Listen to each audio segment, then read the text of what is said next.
Good morning. My name is Ryan Paul. I teach history here at SUU, and I'm the director of A.P.E.X. A.P.E.X. On behalf of myself and the A.P.E.X. team, Sophie Javage and Evan Miller, I want to welcome you to the process of making a movie poster. In a world where movie posters are dull and disgusting, one graphic designer stands above them all. So I always wanted to do that. So, thank you. Thanks. I'd like to thank the A.P.E.X. Foundation for their generous, continuous support of this series, Christopher Graves, the Filmmaking Art and Design Department, and the Provost Office for making this event possible. I would also like to remind you that today's conversation will continue this afternoon at 3 p.m. on Thunder 91.1 and on the A.P.E.X. Radio Hour podcast. Sarah Ford is a graphic designer, illustrator, photographer, storyteller, meditation teacher, and spiritual care counselor.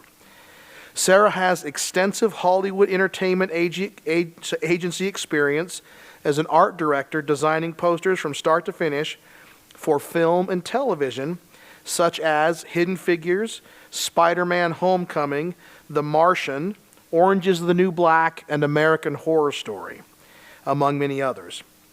I should note that she has graciously brought some of these posters that she will give away free in the lobby after the presentation, and will be happy to sign them for you as well. A multidisciplinary artist, she addresses contemporary issues with skills ranging from movie poster design to documentary photography. Her unique passion for spiritual care and art connects with all beings and storytelling from a compassionate perspective. As a secular Buddhist, she engages the intersections of topics such as identity, climate crisis, inner creativity, trauma resilience, recovery, somatic healing, mentoring, and imagination. Having earned a BFA in graphic design from Kendall College of Art and Design in 2004, 20 years later she holds a degree in the Buddhist Masters in Divinity program at the University of the West in Rosemead, California. During the summer of 2022, she tenderly worked in spiritual care at the Children's Hospital in LA, connecting Buddhist practice and creativity for the hospital staff, children, and their families. It is now my pleasure to welcome Sarah Ford to Southern Utah University and the A.P.E.X. stage. Thank you.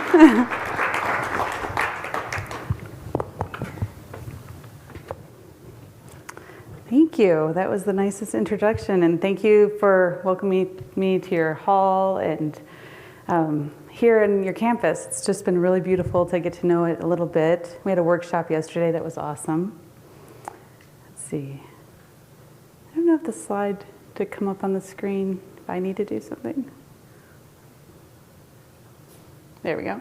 Thank you. Appreciate that. So I'm going to go over the creative process of designing movie posters, which I've been doing for 20 years now, and I'm so excited to share it with you. This is going to be a really visual presentation, so I hope you'll enjoy the slides as I click through them. Use this too. This is new. So I'll start out with what is key art. Key art is a movie poster. It's also known as a one-sheet. It's artwork that's initially created for a film or television series, a game, or is used in a strategic way to entice people to watch or play. Key art is adapted to broader forms of advertising, such as billboards, streaming imagery. The one sheet, it's an overarching look, and it's the primary focus of the whole marketing campaign. So you first design the 27 by 40 inches rectangle, that's a vertical rectangle, and then from there that branches out into other parts of the artwork campaign. It was originally a lithographic print, and multiple one-sheets so multiple posters would go up together to create different sizes, say like a 24-sheet billboard or also a 30-sheet billboard. So all of those together would make one. These are a couple of friends of mine who are also in the industry, and they had gotten married, and so we took some photos outside of Culver City Movie Theater, where you likely to see some movie posters on the walls of the theater. Oftentimes going down the hallways, if you've been to a theater recently, maybe you've stopped and looked at one or two. What do they do? The movie poster evokes emotion. It visually communicates what the film is about. Film posters have been used since the earliest public exhibitions of film by the early 1900s, and they began to feature illustrations from the scene and several scenes to create a montage. Posters have used artistic interpretations of a scene or even the theme of the film. Represented in a wide variety of artistic styles, the film posters have become increasingly coveted by art collectors in recent years due to their known relatively rare artistic style or their condition, who the artist was that created it, and also the historic significance. Different cultures and locations have different styles of design. I love Polish movie posters. If you get a chance to look up those one day, they're super inspiring, and you'll see that it feels very different than, say, American movie posters. So we'll look back in time just a little bit. In the mid-30s, studios have specific looks. MGM was known for their polished posters with pastel colors, and then usually on like white backgrounds. You would know that it was an MGM film that was coming out. Whereas 20th Century Fox, on the other hand, had rich, vibrant colors, and their posters would really be bold. So if we're looking here at both of these, at the motion, the tone, the expression, and the type, we can see The Wizard of Oz has a really playful style to it. Everything kind of juxtaposed, multiple colors. The expressions of the characters on the top feel really inviting. And then there's this whole whimsical musical feel that the tone is carrying through, telling the story. There's a lot of type going on. Here, it's very different. We have the three characters still at the top, but there's this big, bold, almost a warning sign figure of type that drastically cuts the middle of the image. You know that there's a crime scene happening by the colors, the tones. There's a slight bit of smoke in the background behind them. The lighting that they illustrated has this rimlet that's golden tones. It feels like it's at night. So two totally different looks that are beginning to form what the different studios are all about. And they have their own personalities. Nowadays, we can still see differences in the styles of art per studio. Many of us know this a little bit by streaming. Like we might know that Apple Plus looks different than, say, Netflix. And we know we might be expecting different shows per streaming site, even if we're not as familiar with, say, the actual studio that's creating those.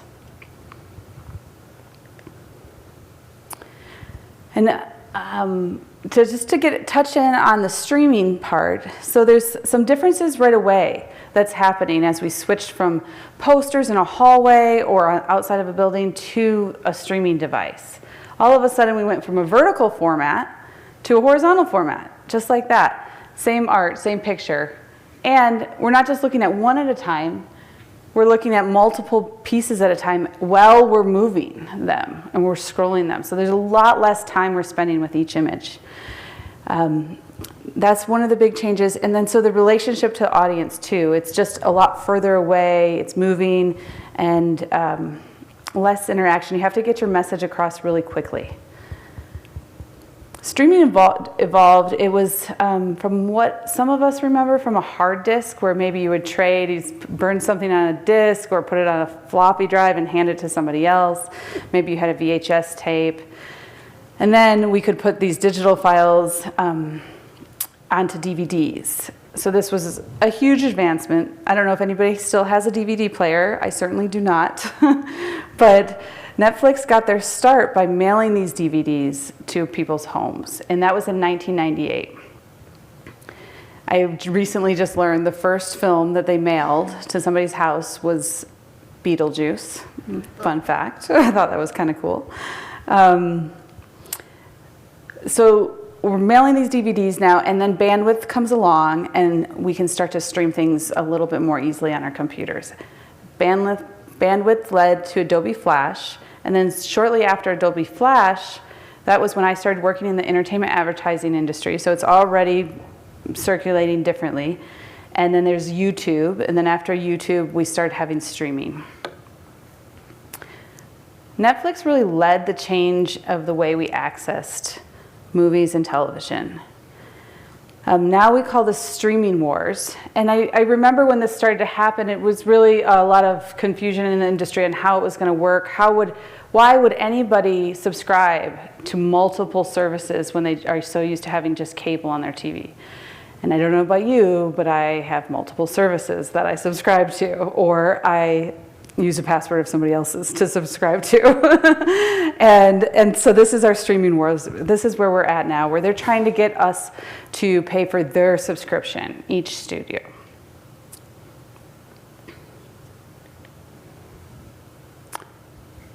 So Bird Box was a piece of artwork that I created on in a different format. So when you're working on some of these movies, they might not just want the one sheet size. The marketing spans out. This is what's called a post-play, and it allows the next feature to advertise as the credits roll for the previous one.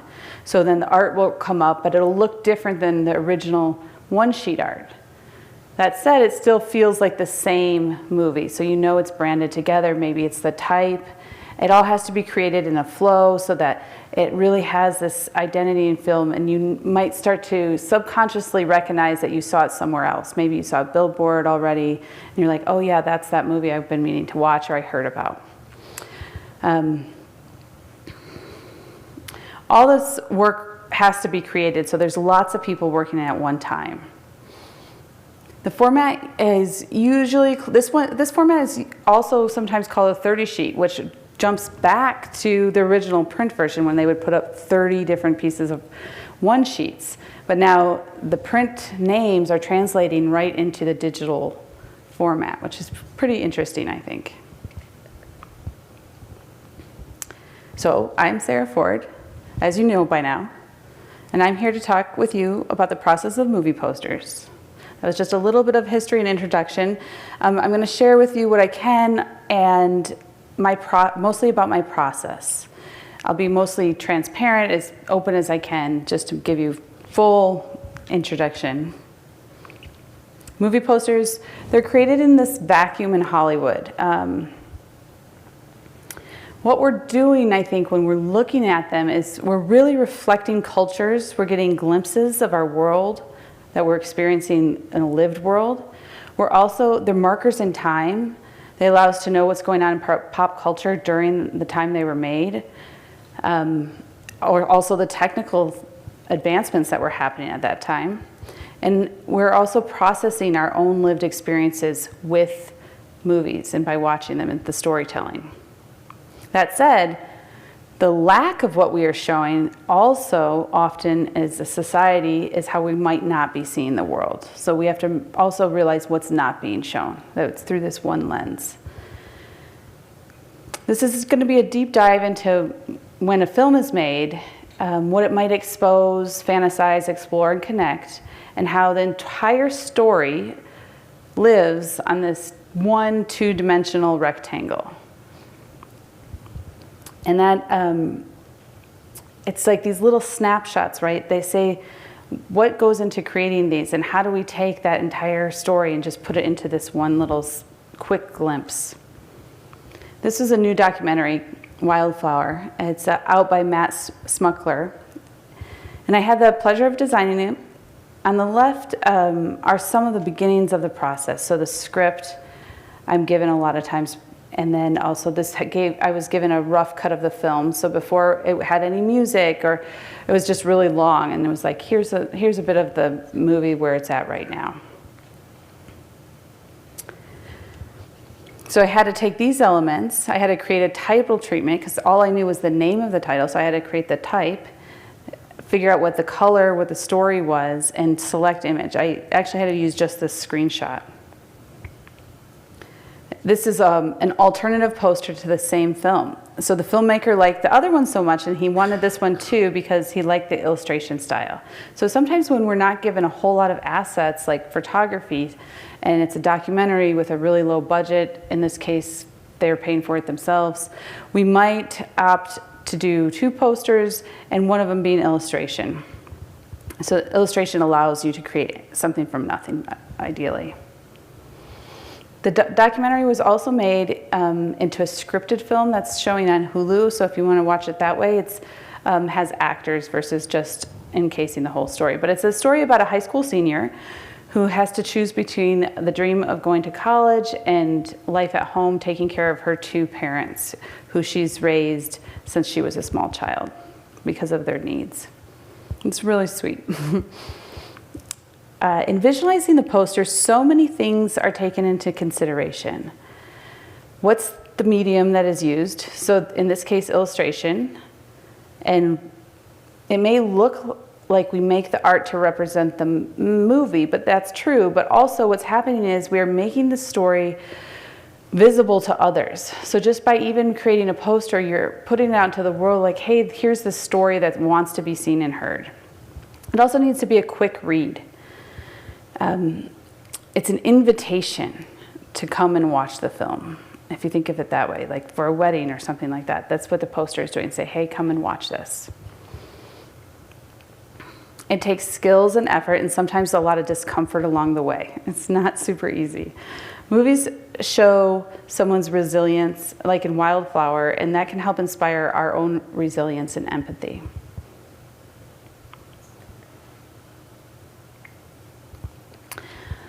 So generally, there is a framework for the whole process.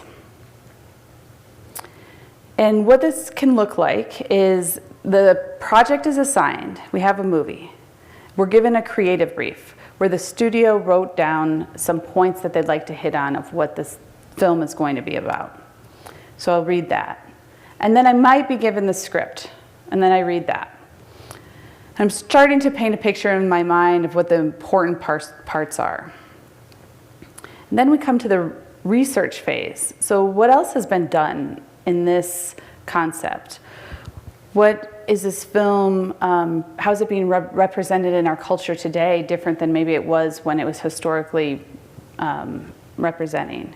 Or who watches this film? Like, who's the target market? And what are some other artists that might be inspiring to help draw from to create ideas? What's the fashion that they're wearing during this film? If it's a superhero film, they might have a costume. So I have to research the costume and all the very little parts that go into it. So the concept, how do we come up with a concept? What does the film really saying? If you just show 3 people walking, that's one thing, but that's not saying much else, right? Like, how are we doing the storytelling so you get to know what it's actually going to be about?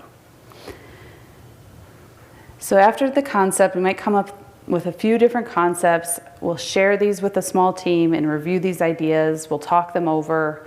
Maybe we'll combine some of them, like one other person might have one idea that works with another person's idea, and we'll come together and collaborate on that. Or get rid of the idea and scratch it all together. Maybe broadening the idea. Sometimes it might just be like, well, I thought that this might lead into something else and I need some help on where that could go. So the brainstorming sessions are really all about working together to figure out how to make it better or just move on. And so you're gathering that feedback. And then you go back and you refine those ideas. That's where we're going to review, figure out what we can do to make it better, redraw it, see what else, go back and research a little bit more to see if there's more information we need to gather, and then edit it again. And this just keeps going over and over and over. So now that's the whole framework, but we'll back up just a little bit to the thumbnailing phase. Before we create each poster, when we've gathered our information and we've done a ton of research, there's this age-old design practice called thumbnailing. This is where the best ideas are really born. You have a whole pot of information in your head, and you're trying to figure out which pieces are the most important, and boiling that down. So movies are moving, and they're hours long. It might just be one moment from that film, but it might be that you're trying to say a lot of moments from that film in that one picture. So you just have 1 second, and it can be super challenging in this part. So including the tone and not giving away the entire story, you still want people to want to go watch it. You don't want to necessarily know the ending. So for Hidden Figures, this was actually a thumbnail that was used in its very early stages. The idea of thumbnailing is referencing our human-sized thumbnail, and it's just the seed of an idea, and we're doing this for a very certain reason. We need to come up with a lot of ideas very quickly. So we might only have half a day to come up with ideas. Maybe we did the research the day before, but now I have a deadline to get 10 to 12 ideas roughed out before a meeting. So we're gonna really just try to get it on paper, try to get it on the screen, and then we'll go talk over it a little bit more and start developing it. This is a very easy step to skip in design because you want to just get to designing. And then when we skip it, we lose a lot of the thinking power that can come up and a lot of the ideas that are not necessarily seen right away.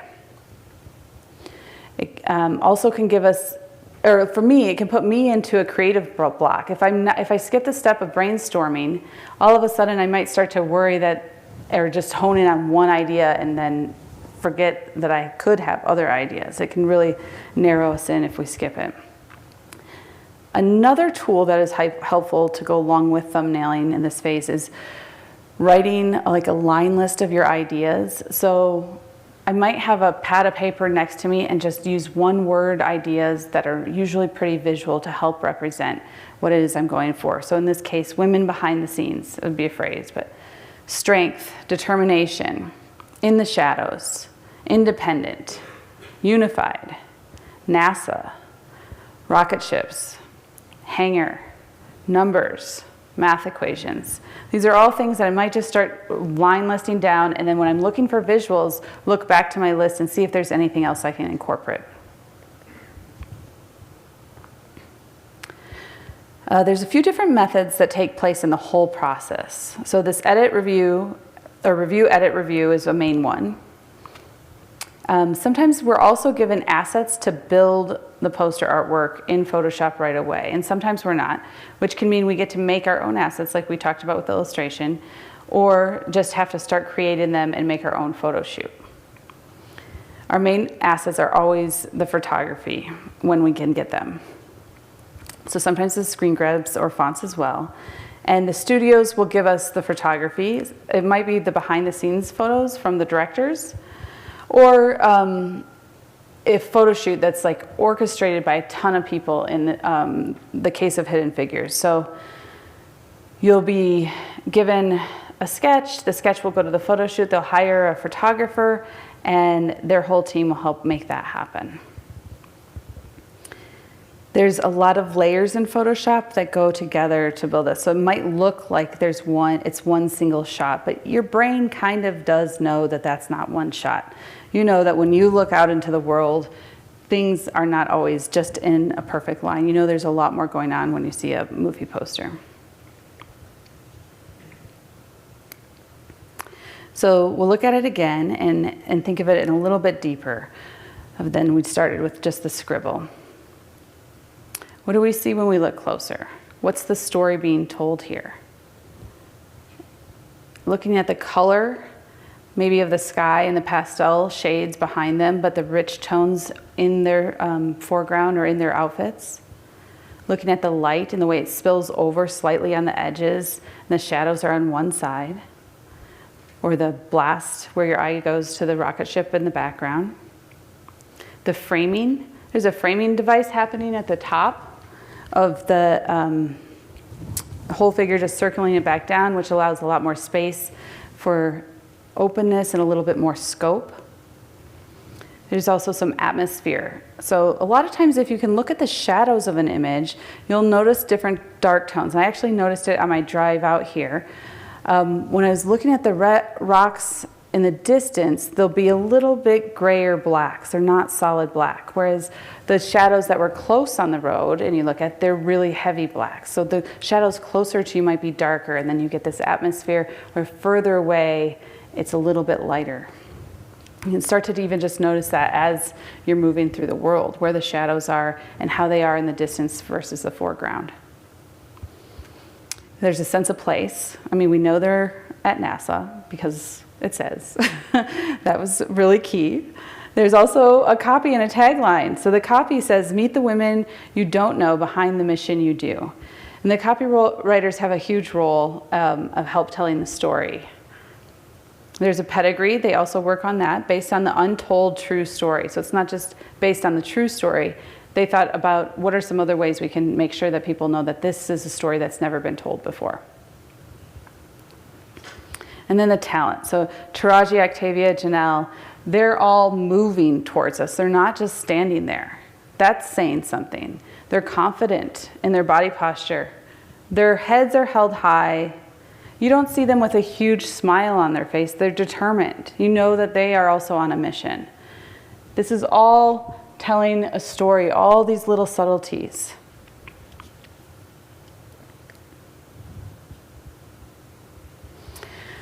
So we talked about how different studios have different styles. And one studio I've had a lot of pleasure to work with, and they're one of my favorites, is A.P.E.X, because they really love to push these boundaries.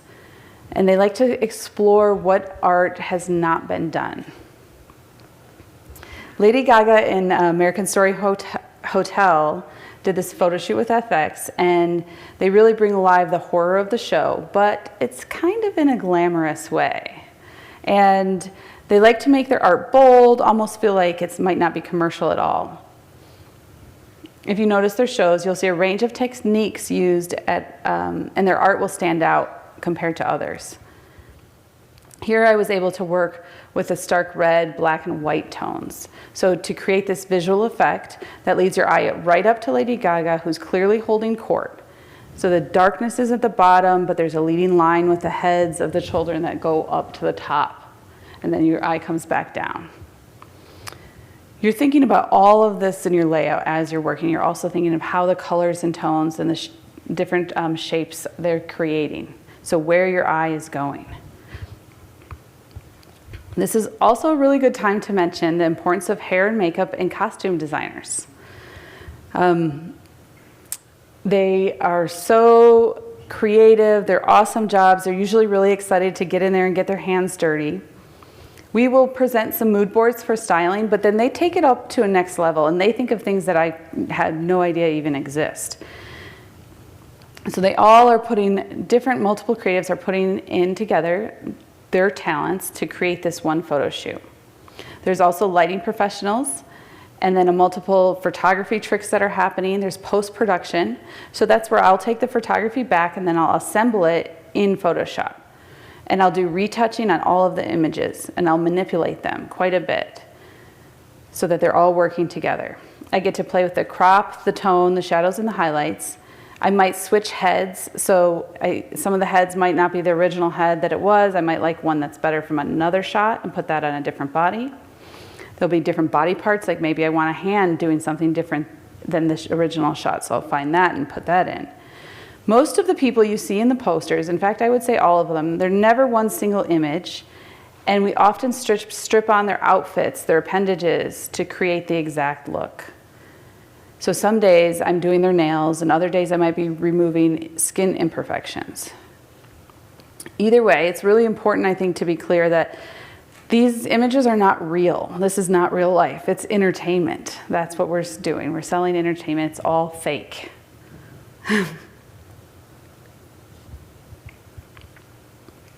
So another poster I was able to work on was American Horror Story Coven. And I think horror is pretty interesting and fun. It's one of my favorites. The creative freedom to horror is super expansive. It just opens the door, like, go there, do that wild thing, do something different. That's what it's saying. Maybe someplace that's a little bit uncomfortable. I've even heard in psychology that expressed that it's a way for people to overcome fear by offering the opportunity to play it safe. So you can be with fear, but in your safety of your own home. When you're creating something that has an element of fear, there's a huge imaginative component to it in this context, and it's available to us. There's a lot of studies done on horror films, and they say that 50% of people really enjoy them. Some say it can help us also with our resiliency. So if we can play with fear and get closer to it and learn about it, it helps us be able to be with that emotion a little bit more. It expands us a little bit. It's less scary. But we're able to maybe see what it's like to have disgust, or see what it's like to feel like you might be in a little danger. And otherwise, you might feel powerless with those big feelings. And I think that's really the freedom it offers. It's giving you your individual power, even though it's scary. Other genres are similar, like drama might help us understand our relationships. A musical, it might enliven our emotional engagement, or even promote like a sense of euphoria. In this particular poster, it plays a little bit with fear, but seeing legs levitating isn't exactly terrifying to most people, so it's still somewhat inviting. There's also a fashion element that's happening with the choice of the booties that were used, and that makes it feel a little bit more modern. Whereas the black and white tones and the desk, it definitely feels a little bit more aged and have an old-timey feel, historical context. I think at one point in this process, we had 5 different people, and then we slimmed it down to 3. So there's constant changing through it. It's never just like, oh, that's what we're going to do. No, we're going to try something and see if it works, and then try something else. So before we get to the photo shoot, and we have that rough thumbnail, there's an incredibly talented sketch artist, and their whole job is sketching art. And they're really good at the likeness of the actors and actresses and making sure that it feels like very real and spot on. So we'll take those rough ideas and some photographs, like I gave them reference of the jacket here and reference of this photograph. My friend at an agency called Art Machine, he sketched this. All of these sketches are then assembled with some typography on them, and then they go over to the studio, and the studio gets to look at a bunch of sketches at one time. The concept to have the show title BMF for Black Mafia Family on the back of the jacket, it was telling because it's a coming-of-age story where the main character, Meech, he's really starting to develop his character. It was the beginning of the series, and so in this phase, I wanted to make sure that the city was also a character, so having Detroit in the background. And again, you can see how Detroit's shadows are lighter than the shadows in the foreground. And it creates this silhouette value. Let's see. Okay, so we have all of these sketches. Maybe there are 2 to 4 agencies pitching on this job. Just to give you an idea of what the vast amount of work that goes into it. 2 to 4 agencies. Within those agencies, there might be 5 to 15 art directors. That's like me. So we're coming up with maybe 4 to 10 ideas. So on average, for each show, each movie you've watched, there's somewhere between 50 and 150 pieces of art that the studio is looking at for the first pitch. And there might be multiple pitches. They're looking at thousands and thousands of art to decide that one end image.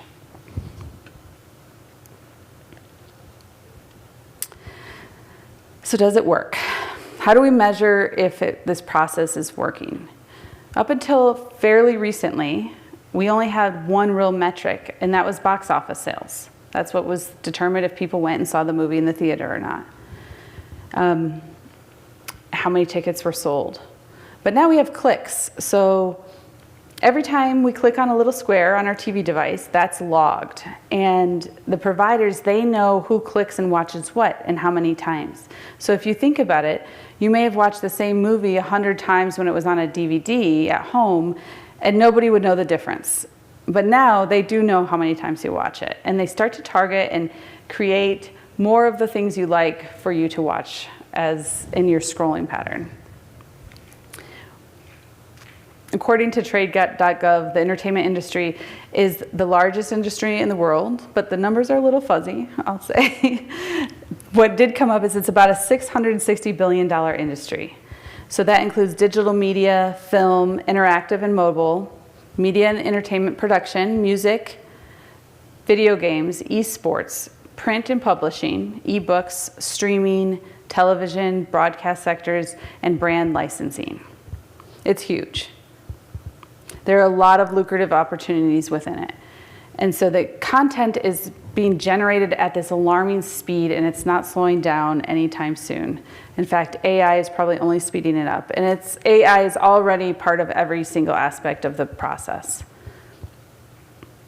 The data is collected, and so your user preferences are always logged, and that will keep growing, and AI will keep helping us decide what it is you like and tailoring it to your algorithm, the same way we know with social media.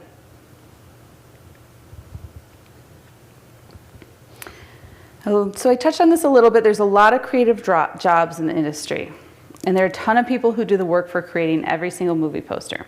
So the work I did with Disney's Happier Than Ever poster with Billie Eilish's concert, I'll just break it down a little bit of those roles. So there's the art director, myself, and others. There's the creative director who's above me and overseeing the art that leaves the agency. They look at every single piece of art. There's the account executive who has a relationship with the studio, and they bring in and manage the projects. There's the makeup artist who's on set and often standing by to make touch-ups during the shoot.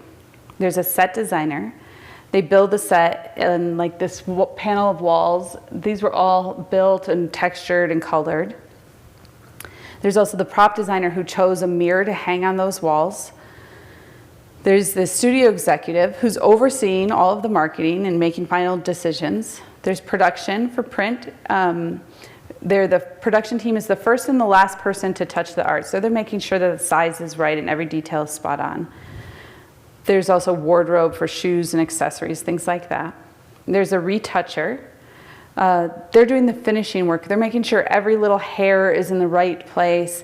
They're making sure that when you scale up the image really large, all the quality holds up excellent.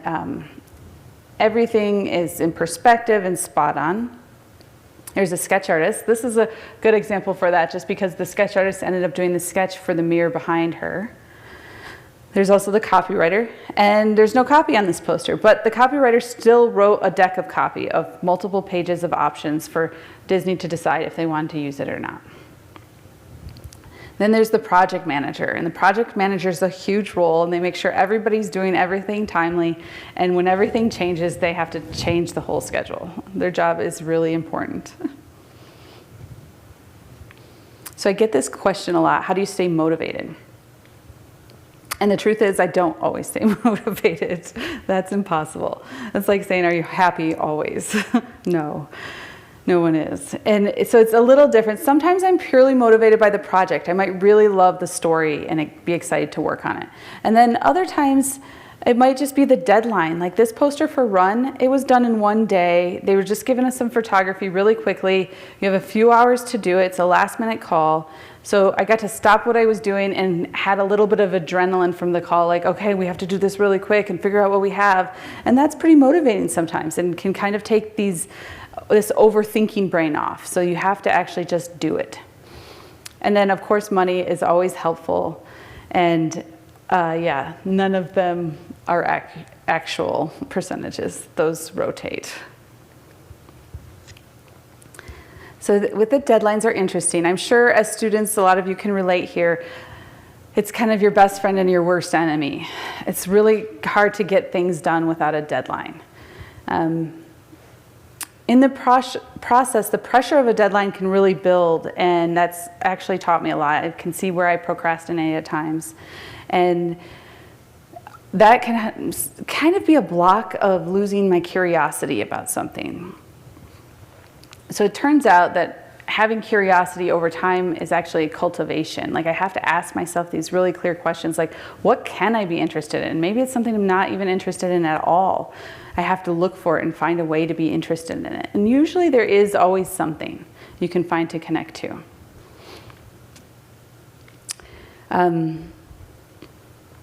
Yeah, so this is the very first movie poster I did, and I had a lot of help with it. I was really curious about how to make layers in Photoshop's work, and how do you actually put rain on a full file or make it look like it's a superhero movie. Like, what are the techniques here? And my inner critic at the time was super harsh. I really didn't believe I could do it. So it took a lot of effort to put those naysayers aside, my mental ones, and look for help outside and get people to see if they would help show me how to do it.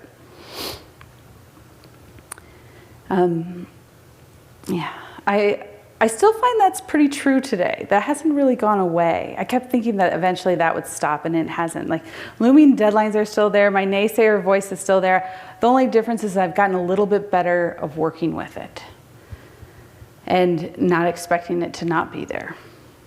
I've also gotten better at managing my time and also talking with other people. As a movie poster designer, we work on our computer in a little dark room. We don't talk to other people a lot. You have to actually go out and say, hey, what's this happening for you on this, and what are you doing? And that can be a little bit challenging for a lot of us introverts.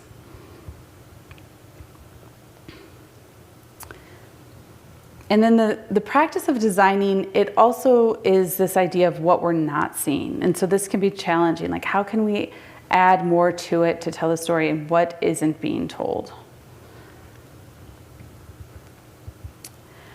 Oh, yeah. So mindfulness, I started working with mindfulness in 2010, and so I haven't stopped. I went and got another degree and did that. It's deeply impacted my creation of posters and my relationships. In the beginning, with the demanding hours and the critiques and being told that everything wasn't really good enough or go back and do it again and again, I felt pretty worthless, honestly. I started to then pay attention to my own thought patterning and noticing that there was some things that would correlate there. And as I started to work on my own thought patterning and finding out that in other fields this happens too, it's not just in our field, almost all fields have a bit of naysayer, I was able to just work with failing not as failing, but more like it was part of the process. We put a lot of time and thought into these, and so when they go out and they come back and they never see the light of day, it can be a little bit crushing. Eventually, though, there was some liberation to it.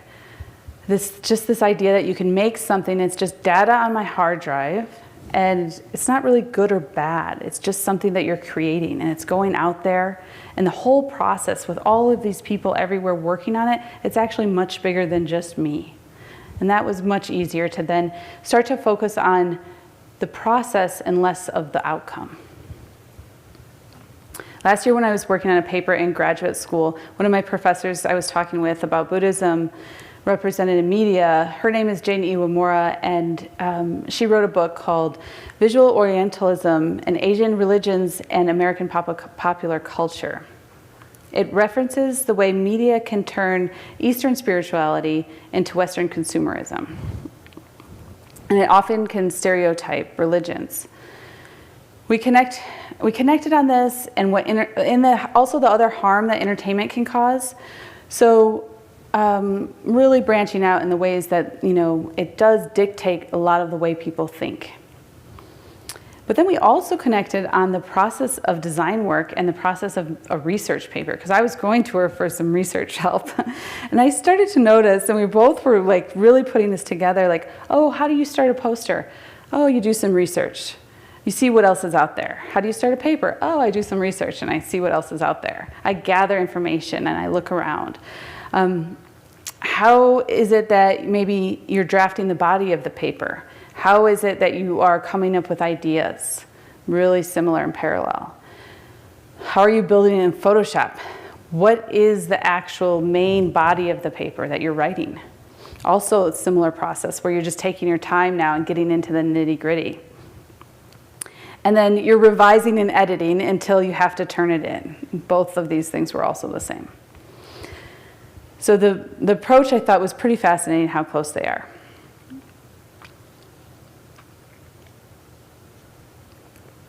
Working as one of the only females in an agency when Girls came out, I was encouraged to work on the film and really given a lot of support.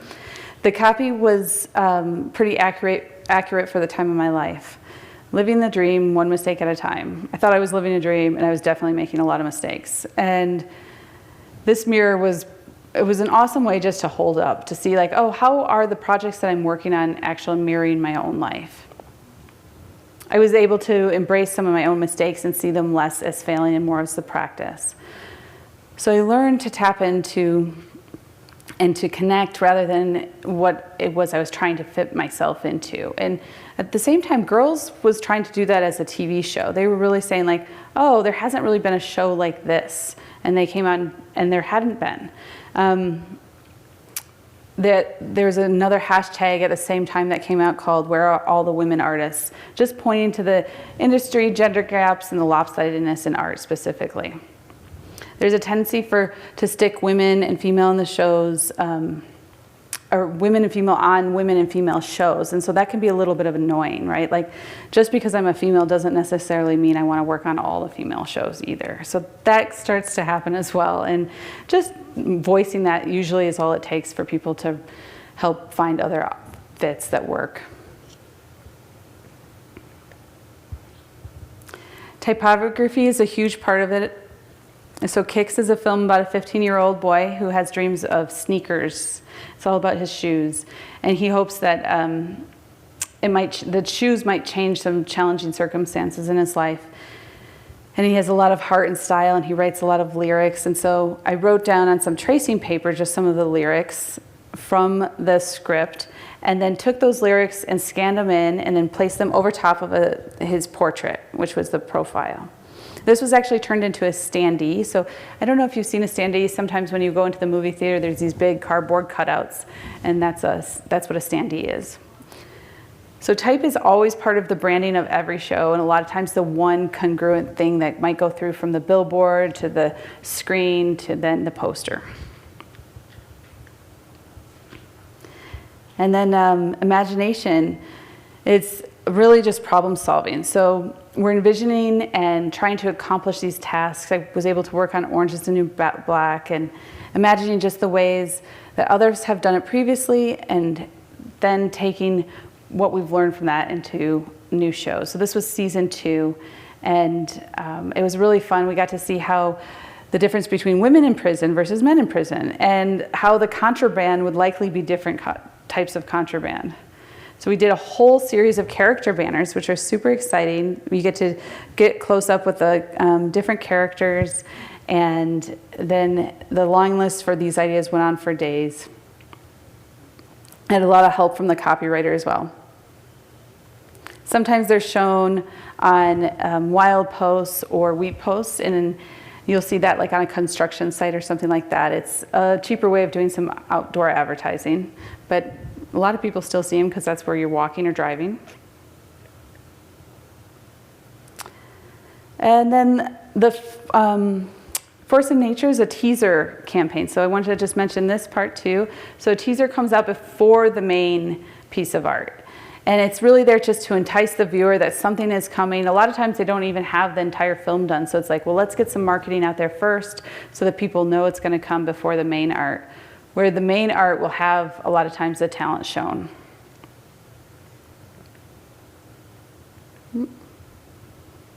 And let's see, I got out of order here.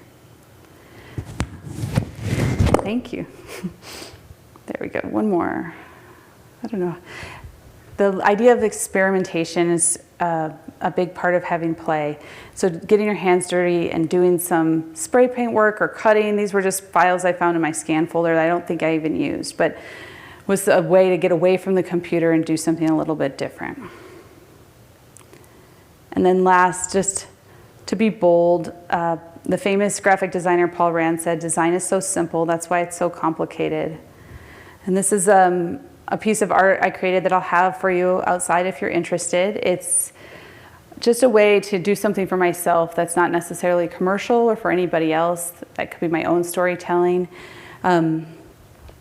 And it's just an act, art is an act of generosity. So when you're doing art for yourself, it's a way to play and get to know yourself and see what's important to you. And then sharing that art in the world, I think the world really needs it too. And that is also an act of generosity in lots of different forms.